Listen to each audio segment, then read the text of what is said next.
Good morning, everyone. Good morning and welcome. I'm going to ask us to get seated so we can get started.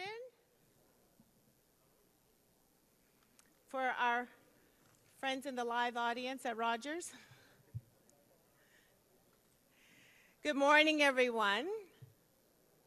My name is Su-Ling Ching, and it's my honor to be the President and CEO of the Ottawa Board of Trade. On behalf of Mayor Mark Sutcliffe, the Ottawa Board of Trade, and the Ottawa Business Journal, welcome to the first Mayor's Breakfast of 2024.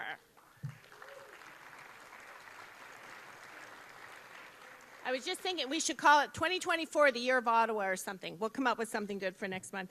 I'm joined this morning by my co-presenter, Michael Curran, the president and publisher of the Ottawa Business Journal, our premier media outlet. Michael, welcome. I hope all of you are enjoying a productive and successful start to 2024. We are thrilled to be gathered here in our beautiful City Hall in downtown Ottawa. Ottawa is built on unceded Algonquin and Anishinaabe territory. The peoples of the Algonquin and Anishinaabe Nation have lived on this territory for millennia.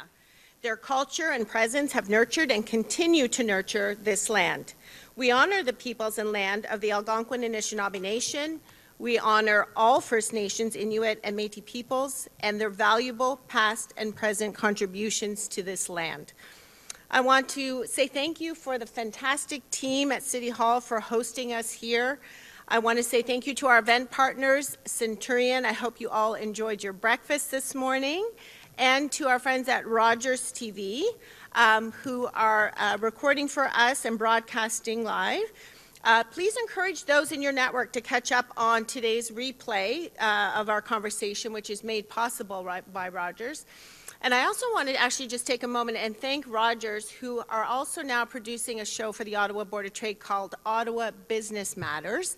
And it is airing every Sunday night and 4 times throughout the week to highlight all the fabulous stuff that we have going on in Ottawa.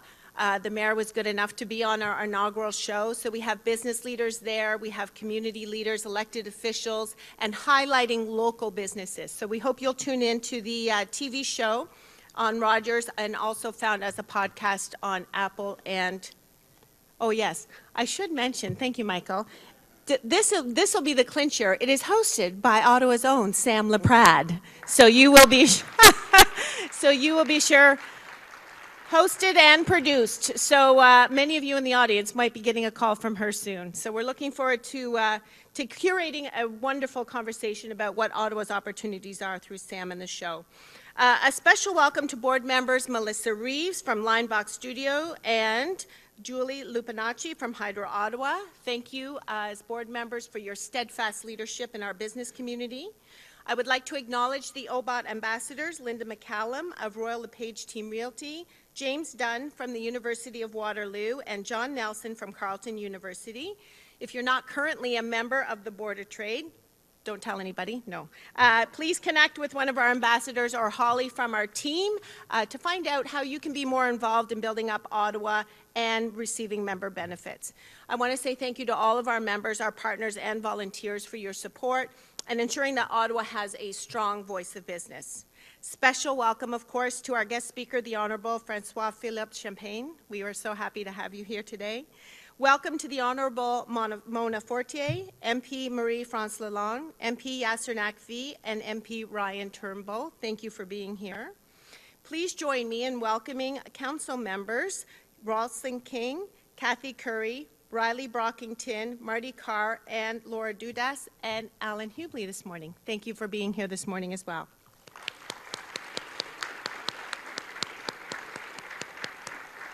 And I would like to make a special welcome back to City Hall to our friend, the former Mayor of Ottawa, Jim Watson. Jim, do you want to?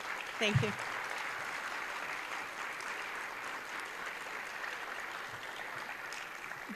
Do you miss doing this, Jim? Do you miss the Mayor's Breakfast? It's Groundhog Day. We're pleased to acknowledge two of our pillar partners that have joined us here today, Enbridge Gas and BDO Canada. Thank you for being here. The Ottawa Board of Trade is the voice of business and a key economic partner in Ottawa with a mission to cultivate a thriving world-class business community in our region. It is to that end that we are pleased to bring you all together as business and community leaders to network, to share thought leadership and collaborate on important issues as we build up Ottawa and our country. As you know, the Board of Trade has declared downtown Ottawa as a top priority and has called on every level of government to do the same. We know that the pandemic has disproportionately impacted all Canadian downtowns, which are the economic and cultural powerhouses in our metropolitan areas, collectively accounting for over 60% of our national GDP. However, Ottawa and Gatineau have been further impacted due to our strong federal presence and changes in workforce trends. We have a really unique opportunity to transform our downtown and the National Capital Area to be more diverse, more resilient and vibrant than ever before, and to be a capital city that all Canadians can be proud of. We would like to say thank you to our local MPs and also MP Yasser Naqvi for his leadership on this issue through the recent release of the Downtown Revitalization Report. The Board of Trade was pleased to contribute to this task force and have integrated the findings in the work that we are doing to create a Downtown Ottawa Action Plan. We have been working diligently along with our friends at the Canadian Urban Institute, the City of Ottawa, the City of Gatineau, Ottawa Tourism, Invest Ottawa, BOMA, and the NCC, and many pillar partners to finalize this plan. Following our downtown summit in the fall and a robust engagement process, including analyzing best practices from across the world, we are confident that we can move forward quickly on this downtown opportunity. We look forward to launching the plan and the subsequent campaign following our City Building Summit in mid-April. Please stay tuned. Together, business, community, and government leaders built this capital city, and we remain called upon to ensure it thrives, setting an example for bold leadership, radical collaboration, and innovative city building for the world.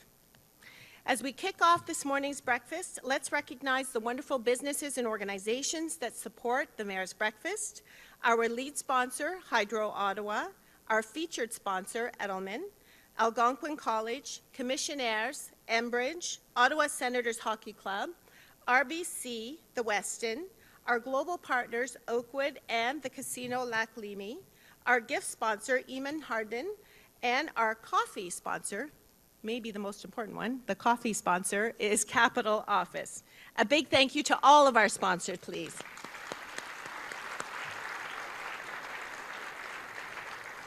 It is now my pleasure to welcome our featured sponsor today, President, Edelman Global Advisory and GM for Ottawa, Darcy Walsh. Darcy, welcome.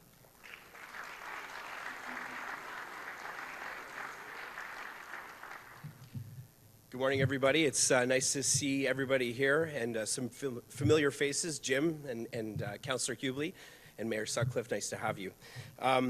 Exciting day in Ottawa as always, too. We're going to launch the Blues Fest lineup, I think a moment that everybody enjoys in the city, as always. And I think Mark Monahan today at 10 o'clock. But we're here to see Minister Champagne today and hear the great things that he and his department are doing for not only our city, but for the rest of Canada. And one of your predecessors, Minister James Moore, says hello from our office in Vancouver. So anyway, on that, it's nice to see everybody. We've also left our 2024 Trust Barometer findings for all of you and launching our Canadian findings next week on March 6th. So without any further ado, Su Ling, thank you again for all that you do with the Board of Trade. And I think back to you.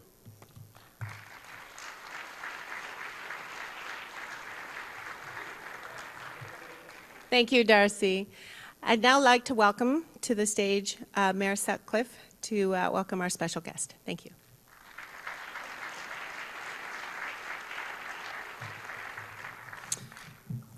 Thank you, Su Ling. Good morning, everyone. Bonjour tout le monde et bienvenue à l'Hôtel de Ville. C'est vraiment un plaisir de vous accueillir ici ce matin.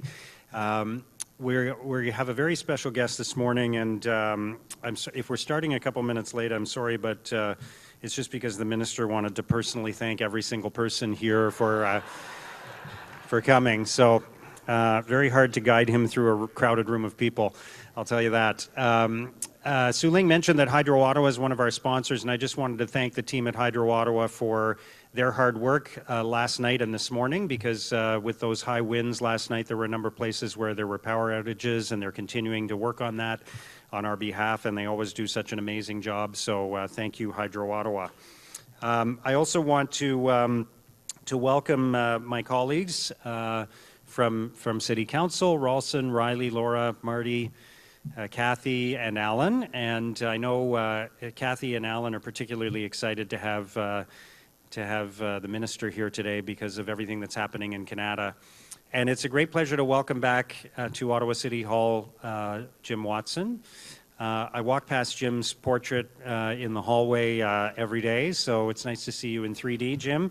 And we were reflecting this morning on the fact that in the late 1990s, when I was the publisher of the Ottawa Business Journal and Jim was the mayor of the pre-amalgamation Ottawa, we created this event together, the Mayor's Breakfast. And so it still feels weird for me to be here in the role of mayor as opposed to the role of in my role with the Ottawa Business Journal.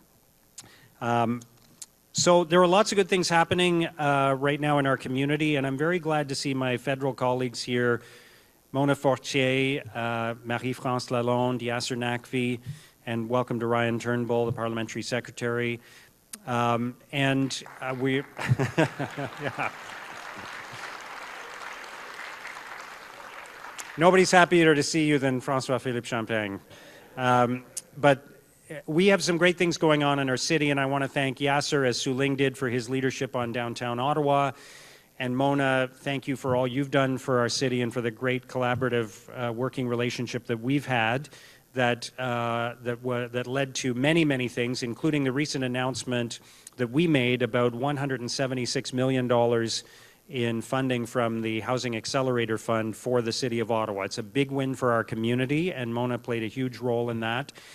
So we're very grateful for that.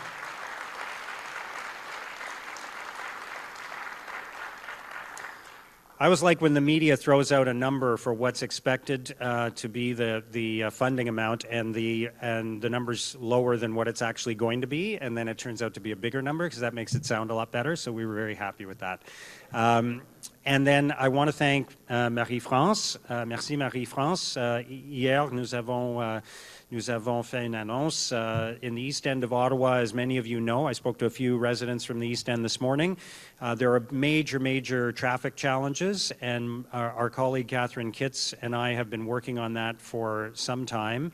And yesterday we announced that an agreement, a memorandum of understanding with the National Capital Commission for a realignment of Renault Road and an extension of the Brian Coburn Boulevard, so that will help to alleviate some of that congestion in the East End, which is a major inconvenience and safety risk for residents in that area. It's a lot of congestion, it's a lot of emissions, and it's also, there are economic impacts of that kind of congestion and the restriction of the flow of goods and the flow of people. So it's a big step forward for our community, and particularly for Orleans and Orleans South. And I want to say thank you to Marie-France for her collaboration on that. We worked together very well on that. Alors, je vous remercie pour votre présence ce matin ici à l'Hôtel de Ville. It's great to see everyone, and I'm really pleased to have the minister here, our Minister of Innovation, Science and Industry, François-Philippe Champagne. And I think you'll be surprised to learn a few facts about him, which we'll get into in our discussion. But he's not actually bilingual. You might be surprised to hear that he's not bilingual, because he is trilingual. So he also speaks Italian in addition to French and English. And he has previous experience as the Minister of Foreign Affairs, the Minister of Infrastructure and Communities, and Minister of International Trade. But before he got into politics, he actually lived outside of Canada in Europe for about 20 years. So he's had a great career in law and business before going into politics to serve his community and to serve our country. And so, one of the areas that we're going to talk about this morning is the future of technology and how Ottawa can play a role in that. We're also going to talk about another exciting part of the minister's portfolio, which is our space program. We're going back to the moon, and that's under the minister's portfolio, so that's very exciting as well. So please join me in welcoming Minister François-Philippe Champagne.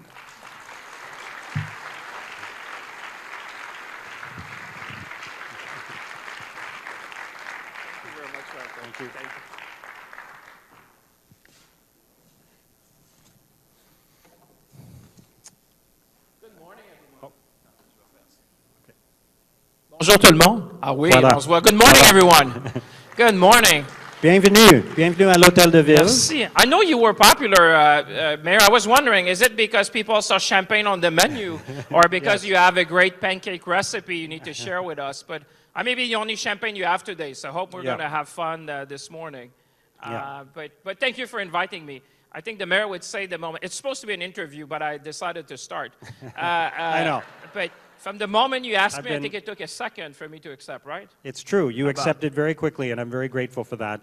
And I've been worried ever since that we won't be able to fill the entire time because you're so shy. I got to ask you this because I can't remember whether it was Mona or Marie-France described you as the Energizer Bunny, but where does all that come from? Because you're like, every time I see you, and we've run into each other many times in the community, and you never get tired of meeting people, and you've got boundless energy. Like, where does that come from? And were you always that way? Listen, I come from Shawinigan, so I don't know if there's something in the water down there. But no, I think it's a sense of purpose and happiness. Like most people, I wake up in the morning inspired. I think we live in interesting times. I do yoga. Now it's kind of known. I said that once to journalists, and it's become a story. Because I was coming in a scrum, they say, how could you be so calm? I said, well, I'm doing yoga. And now that became a kind of a news story because I said, you guys are so excited in the morning. No, I think it's really this, waking up in the morning and making sure that we seize the moment. You know one thing in politics, that you know when it starts, but you never know when it finishes. Jim, I don't know. You can probably tell us. You never know. Life in politics is a journey, and you know, and you have to make the most out of it. I really feel that I've been lucky because I had 5 departments, more or less. I started with Bill Morneau at finance and then move on, man. And I always feel that, you know, every minute, every second, and I see Mona every hour, every day, there's so much to be done that I think we need to do that. And the connection with people is what gives me energy. I mean, the joke you said, did I say hello to everyone this morning? Almost. But for me, this is when things are not going well somehow, I always go back to you know, the best remedy for me or the best antidote is to go see people. And that's where you get your energy. And I think the nation is far more positive than sometimes people would like to believe or make us believe, I think, when you go across the nation. So yoga, and making sure that you stay in shape and seizing the moment. And I would say being ambitious. I think one of my mission in this role is to raise the level of ambition of Canadians. I think we live in a time where no nation can be more optimistic than its leaders. So it's incumbent on you, on all of us and my colleagues to really seize that moment and make Canadians understand that, you know, we have our own challenges, but, you know, you said I lived 20 years abroad. C'est sûr, quand tu as passé 20 ans de ta vie, j'ai passé 5 ans en Italie, 10 ans en Suisse, 5 ans à Londres. Quand on regarde l'état du monde aujourd'hui, c'est sûr qu'on regarde et on se dit, ben, le Canada, it's still a beacon of hope for millions of people around the world. And you see that because Ottawa has been a magnet for talent. And for me, people, they vote with their feet. And when you see people coming and being interested in creating you know, building their family here, building their future here.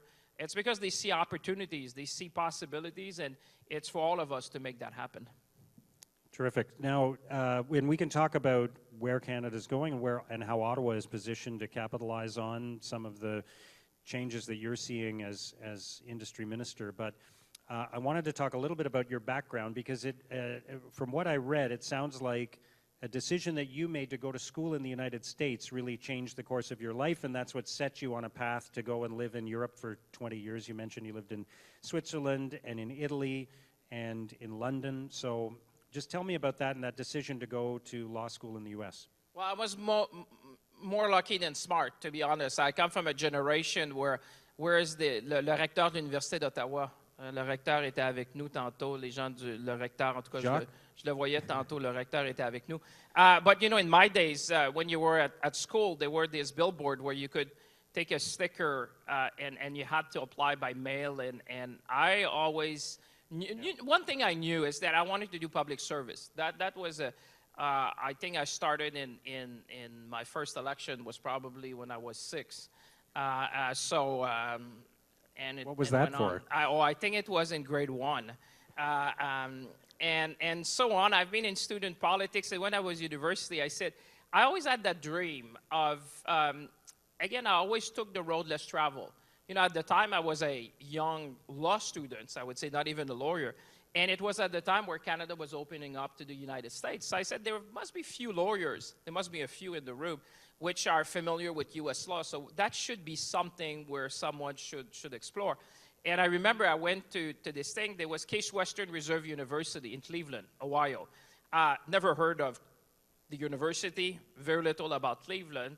And my grades were really average. I was more in politics than in law, I guess. And I applied, and suddenly, 3 months after a month, I got a reply. And they say, you're accepted. I was so incredulous that I called the university. I said, are you sure that I just want to check, because I come from Shawinigan. It's kind of a way to drive to Cleveland. They say, sir, we don't joke. If you've been accepted. And then when I got my diploma after, it was a Master in U.S. Law, I went to the dean. I said, Dean, now that I have the diploma and it's in my safe, so you can't take it away, why would you ever take someone like me in a master degree in the United States? He said, you want a real answer? I said, yes. He said, listen, that was the first year we opened to international students, and you were the only Canadian who applied. So I don't know in life, sometimes being smart or being lucky, I don't know. But in this one, I was very lucky. Yes, well, congratulations. And my seatmate became my boss, so Right. that's amazing. That's another story. People say, how did you end up in Italy? And I always say, be nice to the person next to you, because my seatmate at university in the U.S. became my boss, which was Italian. And I remember at the end of the class, he said, what are you going to do? And I was 23 by then, something like that. I said, I don't really know. I'll probably go back to Canada. And he said, why don't you come work for us in the United States? That was an Italian company. And eventually, I remember he said, would you move to Italy? I thought that was my first business trip, which was all paid. And I remember a few days before he came to see me, he said, have you sold your stuff? I said, what do you mean selling? Well, he said, it's a permanent position. It's not like, I said, okay, let me think about that. But obviously, I ran in my office, thought about 2 seconds just to pretend that I was, reflecting hard. I was living in an efficiency in Cleveland. Trust me, my whole belongings were very small. So I said to him, yes, as long as you pay for the luggage. He said, that's the deal. So I ended up in Italy was supposed to be 1 year and lasted 5 years. So that's how all these things happen. Yeah. Luck. And making the smart decision to choose Italy over Cleveland as well. Yeah. Tough call. But what was that experience like working in Europe, and then you came back to Canada? And I always think anytime I leave the country and then come back to Canada, I always have a renewed perspective of what we have here in this country. And we have our challenges. We have challenges here in Ottawa. We have challenges throughout the country. But whenever I travel, I'm reminded of how fortunate we are in Canada. So for you to have that 20 years abroad and then return to the country and choose to serve as an elected official, what did you learn from being away, and how did that inform the role that you've taken on as an elected official? Well, first of all, it forces you when you come. I was 24 when I ended up in Italy, in Genoa, for those of you who may know on the Italian coast. I know it may sound romantic today, but at 24, you think that life is always going to be like that. So you just go on, and I had to learn Italian on the street because obviously my name is Champagne, so it's not like there's a lot of Italian blood in our family. So I had to learn just by being there. And I can tell you, Italy in 1994, there was not that many foreigners, living and working. There was a lot of tourists, but, I remember, and I looked fairly young then, I remember going in a building, and I pressed the 9th floor, which was the top floor, and someone looked at me and said, oh, your dad works here. What's his name? I said, my dad? No, he works in Shawinigan. And they say, okay, so are you lost? I said, no, my office is on the 9th floor. And it was inconceivable for a young person at that time to have like some kind of leadership position or something. So, but it forced me, and I think it gave me a better understanding of those who have to come. Obviously, I didn't go in Europe under circumstances that many people have come in our country, either by choice or because they needed to flee a situation. But adapting yourself, making sure you fit in a community, understanding when you don't understand the language, when your driver's license doesn't work, when you have to, I shift 3 times in my life, all these things that we take for granted when you adapt to a new culture, a new community. I think it gave me that sense of deep respect for people who come on our shore and are trying to contribute to society. And that has been a learning. And I always wanted to do that because I knew in politics, at least at the time that I was considering that, the mold was people look pretty much alike, and I said, I'd rather leave to better come back with different thoughts, different ideas, and a different perspective.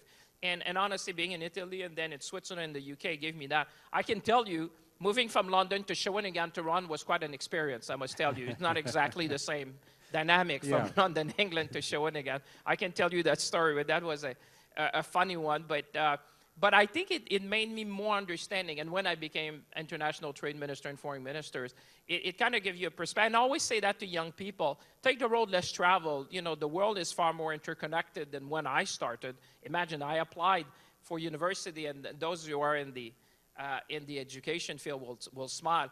I applied and I had to have like you went at the time, I needed $50 US, so you went to the post office to get these kind of posting that could be in the US dollar. I mean, this is like, when I say that to my daughter, I was born at the, prehistoric level or something like that. But it just showed me today the interconnectedness, I think, and especially because the fabric of Canada, I mean, 1/3 of Canadians are first generation or more or less Canadian. So that understanding of coming on our shore and understanding that people have chosen to be here. I always thank these people who have decided to come to our country because today people have a choice. I look at these students, they apply to the UK, they apply to Australia, they apply to Canada, to some of our best universities. But it made me, I think, probably appreciate more the journey that people have to when they leave everything behind. To come on our shore. That was not my story. I went there for business, but I would say that a bit more of understanding and appreciation. I read stories about you, you're in your 20s, you're working as a legal counsel within a large corporation, large international corporation, and you're walking into boardrooms and you're negotiating with these highly experienced international lawyers. What was that experience like for you? Well, I look so young that I have to tell you a story. I was the lawyer for ABB, which is one of the large conglomerates in the world at the time, 200-something thousand employees. And my boss, which trusted me, I don't know if I could ever be trusting. I was very young, and he said, you're going to represent us in a negotiation with Daimler-Benz. We were selling the train business that Bombardier bought. And so they sent me as the head of the delegation as a lawyer. But I look at me, imagine at 28 or 30 what I could look like at 30. I was not taller. And so I walked to Daimler-Benz headquarters in Germany, in Stuttgart. And I remember people looking at me and say, okay, so I'm sitting there and I have said, okay, we're going to wait for the head of the delegation to start the meeting. And I said, well, that's me. People are looking and said, who? I said, me. They could barely see me, I guess. And they said, okay, and I'll tell you something where sometimes you have to be bold. This was a life-threatening decision. So I remember in our agenda, we were supposed to be like 5 and 5 on their side. And they came like with 28 or something like that. And I said, that's going to be a real challenge. I don't believe in, intellectual superiority. I think numbers matter. I said 5, 23 or 28. I said, that's going to be challenging. I said, listen, it's going to be very simple. Either you ask, let's assume they were 25 and we're 5. I said, either you select 20 people to leave the room or we're packing. And the Germans look at me and say, you must be joking. You said, you're in our headquarters, and I had to reestablish a bit of negotiating position. And they said, you want me to select people to leave the room? I said, listen, we said 5, otherwise we'll come back and we'll be better prepared. But that's the name of the game. Those are the rules we had established. And I could see the face of the CEO of Daimler-Benz, Herbert Diess at the time, I think was his name. And he said, okay. He said, let me make one phone call. And I thought I'd be fired. He would call the CEO. And he came back in the room and he named 20 people to get out of the room. And at that time, I knew that we were on a better footing for negotiate. We had a very tough, but it's these decisions where sometimes, you do it, Mark, all of us do it. For me, was about respect, was about also fairness and also trying to establish the ground rules. And I think when you act with integrity, when you act transparently, when you act with passion and honestly, I think people respect that. And it showed that to me because as a young person, people would take me for granted. And I think that helped me to establish. And I think it's a lesson. I say that to my girls all the time, to act with respect, but state also your position so that you would earn respect from the start. And I think that's, in the world that we live in, we feel that elected officials and others, we've seen a lot of stories. Votre collègue de Gatineau, par exemple, moi, je pense que le respect, je pense que ça a sa place beaucoup. Puis je pense qu'on a perdu dans les dernières années un peu, les uns envers les autres, pas seulement les élus, mais je pense les uns envers les autres, cette notion-là, de ceux qui travaillent dans l'intérêt public aussi, un respect puis un dialogue ouvert avec les citoyens et les citoyennes. Oui, absolument, oui.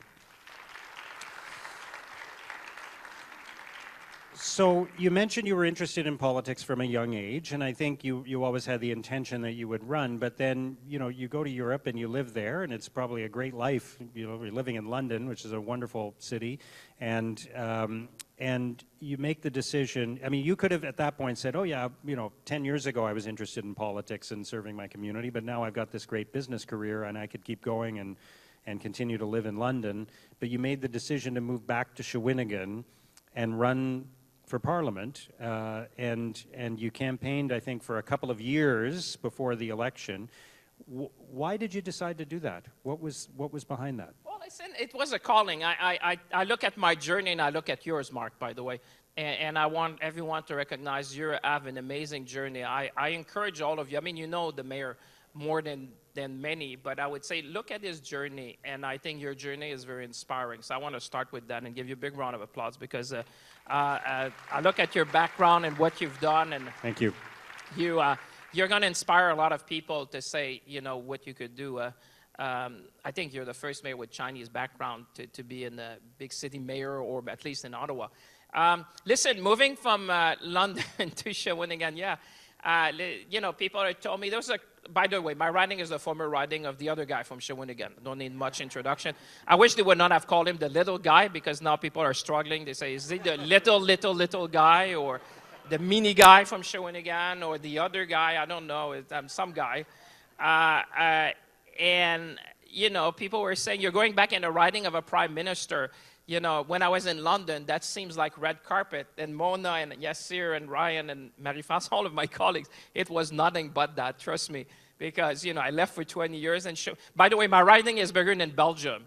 So just so in terms of size, if you like Ottawa, my riding is 8 hours north-south driving. So not walking, by the way. So it's, you come to these places and now you have to reconnect with the community. And obviously when you connect with the community, it is a process. And I remember my team, I smile because I still see myself. Ils me demandaient, par exemple, d'aller, je me rappelle une fois, je vais à La Tuque.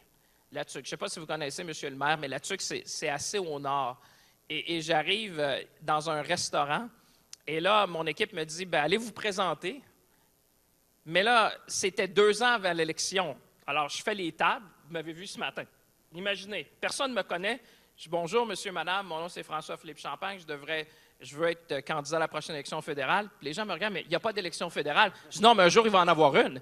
Alors, there's nothing like going in a restaurant to run and say, people are looking at me and say, but there's no election. I say, but there'll be one day. And going around. So, c'était une expérience, but ce que ça m'a enseigné, c'est l'humilité. Because whatever your background, whatever your knowledge is, I would say whatever you think you have achieved financially or otherwise, when you engage with citizens, it's on an equal basis. Every citizens matter, and their concern is as important as anyone. Puis moi, ça a été, parce que j'explique ça souvent au monde des affaires, les gens oublient, tu sais, corporations don't vote, people vote. Et ça, c'est une affaire où, tu sais, moi, ce que ça m'a appris beaucoup, c'est l'humilité parce que tout le monde est égal dans cette aréna-là. Et quand on arrive, il faut arriver, puis mes collègues l'ont vécu avec beaucoup d'humilité parce que souvent, des gens arrivent avec, les gens ne vous voient pas pour ce que vous avez fait, mais pour ce que vous allez faire pour eux. And that's a big difference because in some corporate world of the world, people may judge you for your experience, your background, sometimes even our society, your wealth or other things. But when you're on the ground of politics, it's what you're going to do for them. It's not about you. It's about them. And I think it's one of the most humbling experience, and I cherish it still to this day. But trust me, London, Shawinigan is quite a difference. Yeah, I can imagine. I can remember during my first and only campaign, we went to some restaurant somewhere, and somebody from the campaign team said, "Do you want to go around and just start introducing yourself to the people sitting at the tables?" And I was like, "Not really," you know. No, it's something. Why would I want to do that? It's something, especially when it's lunchtime. Now I've learned, to choose your moment. But about introducing, I'll tell you something that will make you smile. Once I'm with Prime Minister Chrétien, so we're in Shawinigan, walking the street, and there's restaurants, and everyone he would see. If you saw me this morning, hold on. So he goes and he says, "Hi, my name is Jean Chrétien," and people are freezing. And I look at him and say, "Sure." It's like most Canadians would recognize you. But I think in Shawinigan, it's probably like we're close to 99.999%. I mean, it's pretty. He said, "Never take a chance." And it reminds me because in campaigning, I always say that to colleagues. Never assume people know who you are. I said, if there is a guy like him who has to, every time I've been with him, he always says his name first. It always reminded me that people assume a lot of things in these interpersonal relationships, that people know who you are and what you stand for. And I say, if a guy like him has to introduce himself in Shawinigan, I think it's been a lesson for all the candidates. They said, state your name. Don't never assume that people know who you are, what you stand for. That's a great lesson, absolutely. So let's turn to your current portfolio because it's a fascinating one and there's many, many different aspects to it. But I think would be of particular interest to people in Ottawa is the changing nature of technology. We're hearing obviously about how disruptive AI is going to be and other technological change that's coming. And we have a great technology community in Ottawa, as you know.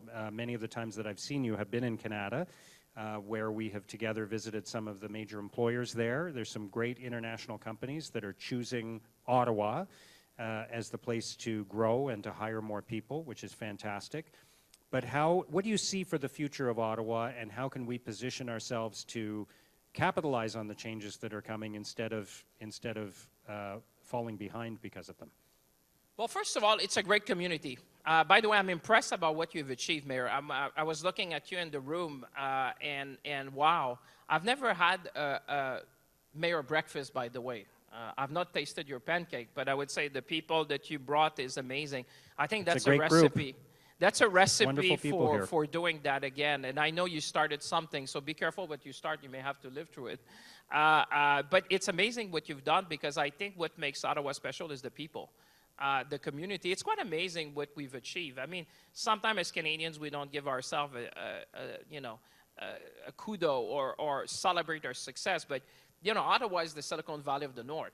And I think this is, as I was walking this morning, I was thinking, and you have council member from Canada, I think the two of them are here, saying, for me, I was reflecting what could be the role of Ottawa in the economy of the 21st century in our country. And it's probably, for me, you might be at the center of tackling our productivity challenge. Productivity has been a challenge in this country for as long as I've been able to read. At least there's been articles after articles about what should we do. And if you look at the transformation of the economy, I think that we have here in Ottawa, I would say probably some of the key ingredients to help our productivity. I'm thinking about AI. I'm thinking about quantum. I'm thinking about robotics, digitization of businesses. And one of the things I was with Jensen, you may have heard, this is the company called NVIDIA. which has been partnering with Renovis that we have in the park. We've seen Nokia coming. We've seen Ericsson. I was with the CEO of NVIDIA recently, which is the one making 80% of the chips in the world. Quite amazing, by the way. I said, you're good at supercomputing. You're not bad at market cap either. There was a day last week where his market cap was equal to the Canadian economy. Not bad for someone who started a business of 3 people. So my thing, when I say dream big and everything is possible, he told me that when he started his business in 2017, he was driving by Intel with his used car. There were 3 people. Today his business is worth more. There was a day where his business was equal to the whole Canadian economy in terms of market cap. So someone who has, I think, not only achieved, but I think the vision. And I asked him a very simple question. That's how you'll see why I'm so much believing in the future of Ottawa.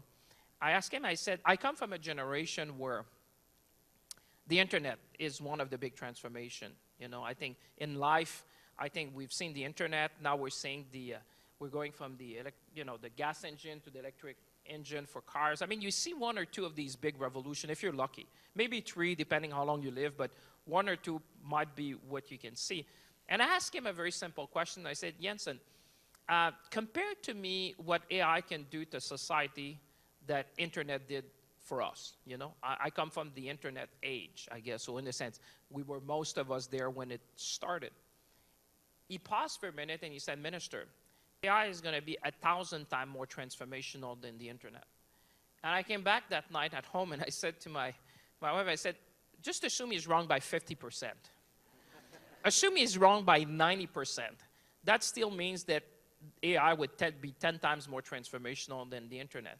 And that made me reflect about, and if you bring that back to Ottawa, moi je pense qu'ici à Ottawa, grâce aux maisons d'enseignement, grâce à ce que Terry Matthews et ce qu'on a fait dans le parc technologique à Canada, grâce aux investissements qu'on a réussi à tirer, grâce à la réputation de la ville d'Ottawa, qui s'est taillée une place, je dirais, en Amérique du Nord, comme, je dirais, la capitale du Nord. C'est pas pour rien qu'on l'appelle la vallée aussi, comme de Silicon Valley, I would say the Northern Valley. Moi, je pense qu'on peut être au cœur de cette transformation-là industrielle qui va avoir des impacts pour les générations à venir. Moi, je pense qu'on est au cœur de cette grande transformation industrielle. And it starts with talent. And I'm happy to see universities and students and a lot of people, the Algonquin College, I see a lot of colleges and everyone who has been here, because I would say, I know we've attracted big investment in this country, and I've seen the headlines, and oftentimes it made me smile because people think it's about money. And I always tell them, no, it's about people. It's about talent. I never had one of the large investments, whether you talk about Stellantis, the Volkswagen, the Nordvolt, the Moderna, whatever you want. The first question they always ask me, Minister, do you have enough talent to fuel our growth? And I think as long as Ottawa remains a place to attract people, as long as Ottawa remains a place where people want to live, as long as Ottawa creates the condition to attract the best brain in the world on our shore and keep them here and give them the resources, the lab, the opportunities, I think we are best positioned to succeed in the economy of the 21st century. And that's going to be under your leadership. I agree. Do you have any advice for us on how we can continue to grow as a, you know, we obviously have the federal government as the major employer in our city, but we have a rapidly growing technology sector. It's nothing new. We've had that for years, but it's been through different cycles and waves.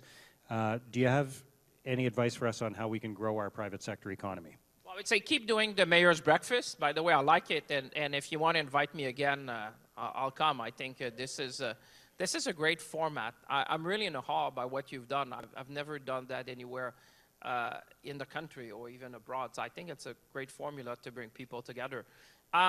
You know, what I say, and I was with the Ottawa, not Business Journal, but the Ottawa Board of Trade, there's very few people in the world that wake up in the morning thinking about Canada. And we have to tell our story. And we have to say why Canada. And when you make that pitch, I think it easily comes, once you've passed the why, it's the when and how. And I think if there was one learning, I've been doing that for 10 years, like you said, living abroad a bit. I'm always amazed by the fact that we need to tell our story again, and again, because we assume that people know. And I'll tell you an example. In my role as co-chair of the U.S.-Canada team engaging with the United States with Minister Ng and Ambassador Hillman, our ambassador in Washington, I was with the CEO of one of the biggest banks in the country just last week, talking about engagement with the United States. And he said, Minister, I'll give you an example. He said he was with a governor of one of the, I won't say his name, he's well known to pretty much anyone or everyone, but like a state which is not a bordering state, but very close to. And he said, we're having a meeting, and it's pleasant and all that. And when the meeting finished, he said, the governor says to me, oh, governor, not governor, but he said, sir, I have to leave you because, you know what, I'm going to visit our largest trading partner. He said, I'm on my way to China. And the CEO looked at him, he said, your largest trading partner? China? No. He said, Canada. China is your 5th largest trading partner. And the governor looked back and looked at this thing. He said, is that true? And he said, yeah, by far. I'm your largest employer. But it just reminds me how asymmetrical that relationship is. Sometimes, moi je le dis souvent, c'est comme si on a un beau-frère, on prend ça pour acquis. Tu sais, le Canada est là, on fait des choses ensemble. But for me, that relationship is all about, prosperity, security, and resiliency. And I'm just putting that in the context. How do we attract how we need? We need to tell our story. We need to tell, when we did the H1B1 opening, I don't know if you saw that. I was at Collision. Yeah, you were there, Marie-France. And we announced that. I was with Minister Fraser at the time. We were at a conference, I think, in Toronto.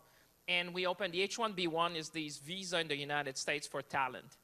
And I think we opened up, don't quote me on that, although the camera is rolling. But I think we opened like 10,000 or a certain number. I can't recall exactly how much was the number. 10,000. Geez, for an old guy, I still remember stuff.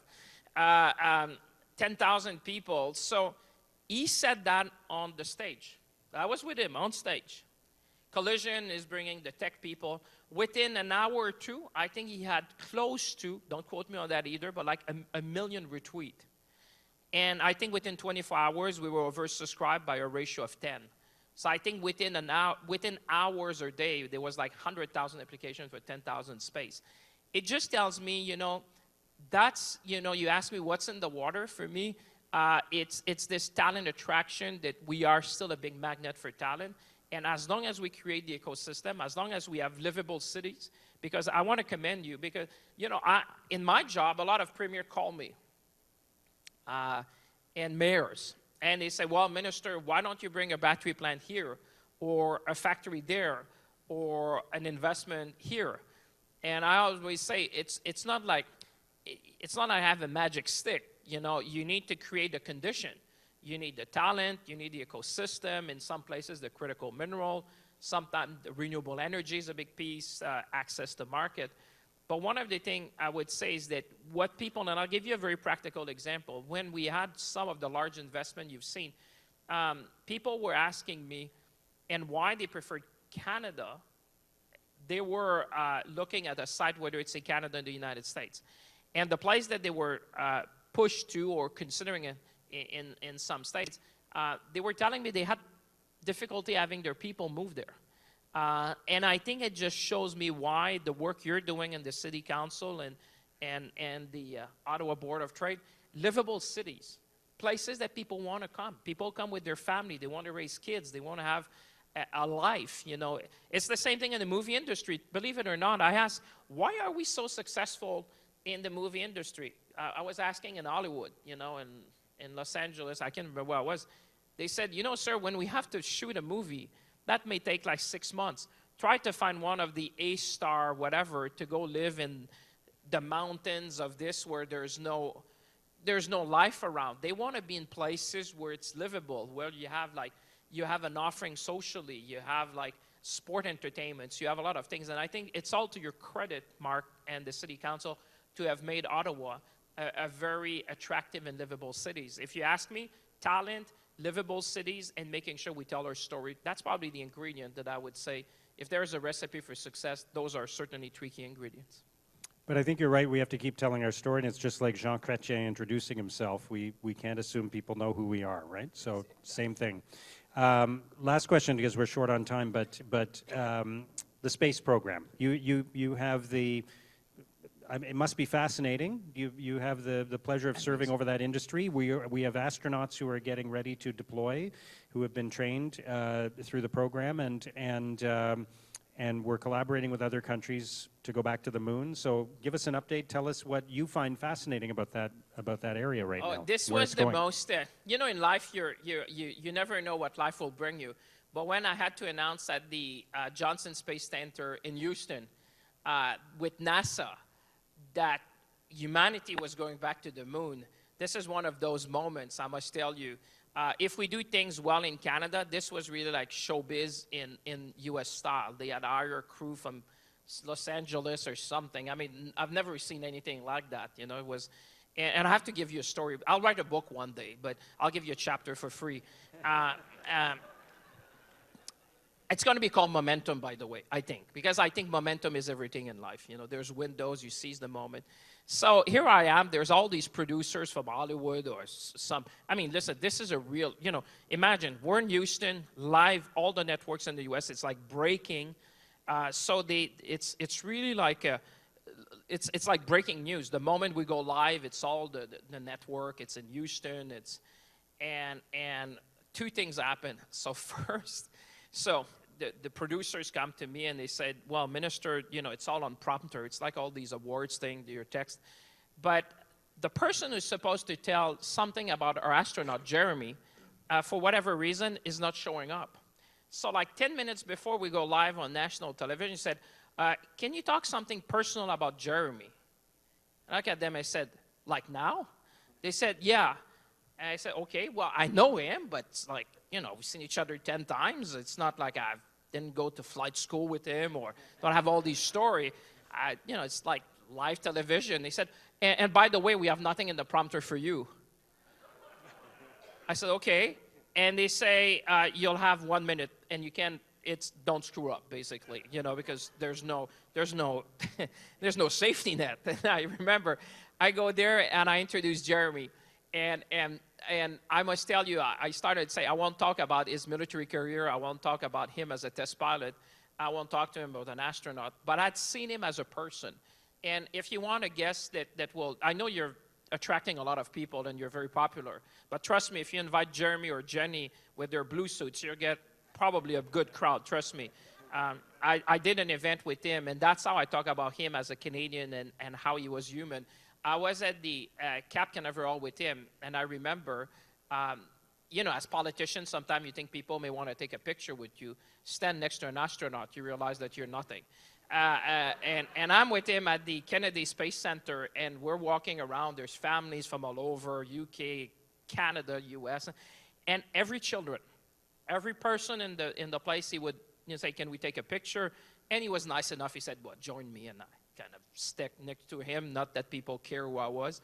And I remember it was so much that at some stage the security of the Kennedy Space Center came and he said, you're lovely people, we love you Canadians, but now you have to leave because you're creating havoc in this place. We can't have people move around. So we were escorted out by police to say, it's great, but you're just creating too much confusion in this whole place. And I talked about him as this great human, and I would say the fact that we're going back to the moon, for me, and I know we need to leave because somehow you have to work,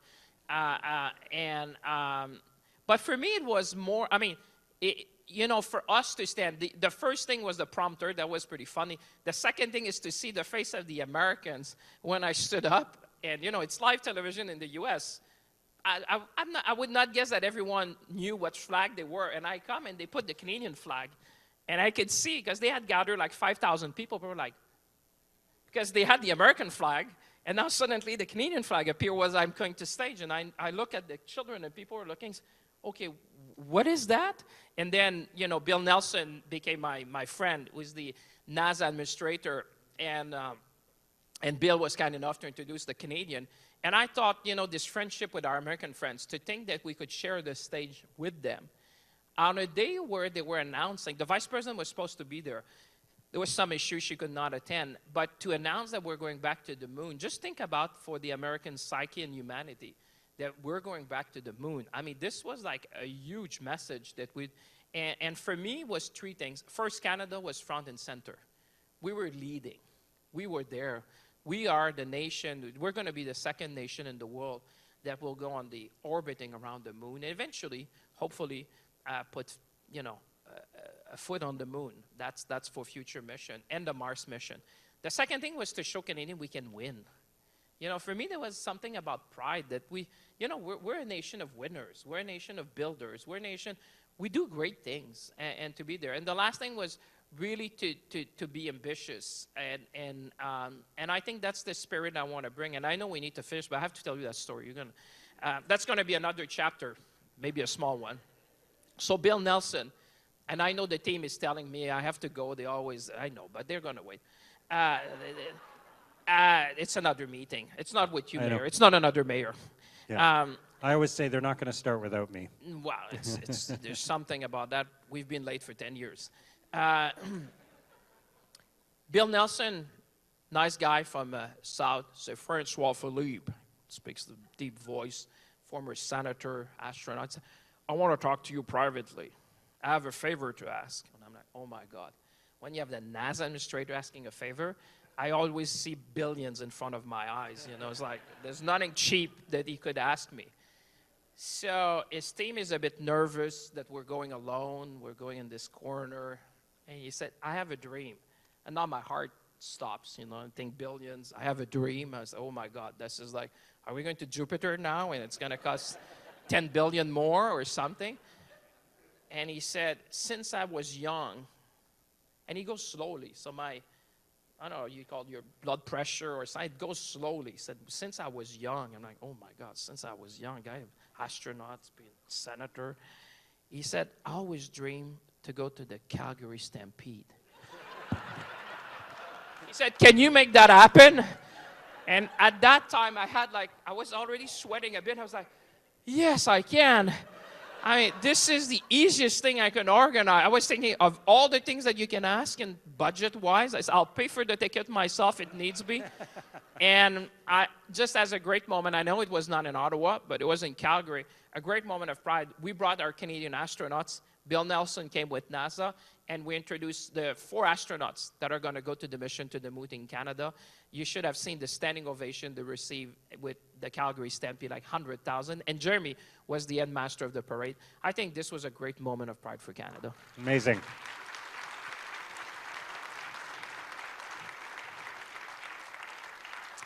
Ministre Champagne, merci beaucoup. C'était vraiment un plaisir. Je suis très reconnaissante. I'm very grateful that you said yes so quickly to coming and doing this event, and it's been a great deal of fun. Thank you for choosing to come back to Canada. Thank you for choosing to serve your community and to serve all Canadians in your role in Cabinet. And thank you as well for being such a champion for Ottawa and for our high-tech sector, because I know that you have spent a lot of time in Canada and you've spent a lot of time with the companies in Ottawa that are doing revolutionary things and are changing the world, and that you're supportive of them. So we're grateful to you for that. But most of all, thanks for entertaining us today. Merci. Merci beaucoup. Merci. Merci à tout le monde d'abord d'avoir accepté de commencer la matinée ensemble. Merci au maire Sutcliffe. Je pense que la ville d'Ottawa est chanceuse d'avoir un maire aussi dynamique, aussi visionnaire, un leader pour toute la communauté. Merci aussi à mes collègues qui sont ici. Je vois Marie-France, je vois Yaren, Mona, Yassir qui sont ici. J'espère que j'ai manqué personne. Et merci à chacun et chacun. Merci, former Mayor Watson. I don't know if I still call you Mayor. Mais merci d'avoir été là ce matin puis de faire une différence. Je pense aux conseillers municipaux, aux conseillères, aux conseillers. Je sais qu'on est dans un moment où on se demande beaucoup au niveau de nos élus, ce que ça demande. Puis je sais que nos élus municipaux sont souvent ceux qui sont en première ligne. Alors, je vous dis merci au nom de moi, je suis un citoyen d'Ottawa aussi, comme un citoyen reconnaissant du travail que vous faites. Merci d'avoir conçu les déjeuners avec le maire. Puis je sais que vous allez faire une version francophone bientôt. Alors, si vous voulez que je vienne, on pourra refaire le même exercice en français ensemble. Merci tout le monde. Merci. Avec plaisir. Merci beaucoup. Good morning, everyone. Michael Kern from the Ottawa Business Journal. Before the minister disappears from the room, and I understand he's on a tight schedule, we're going to present a token of our appreciation. I'll call on Melissa Spruill from Eamon Harnden to come forward and present a gift.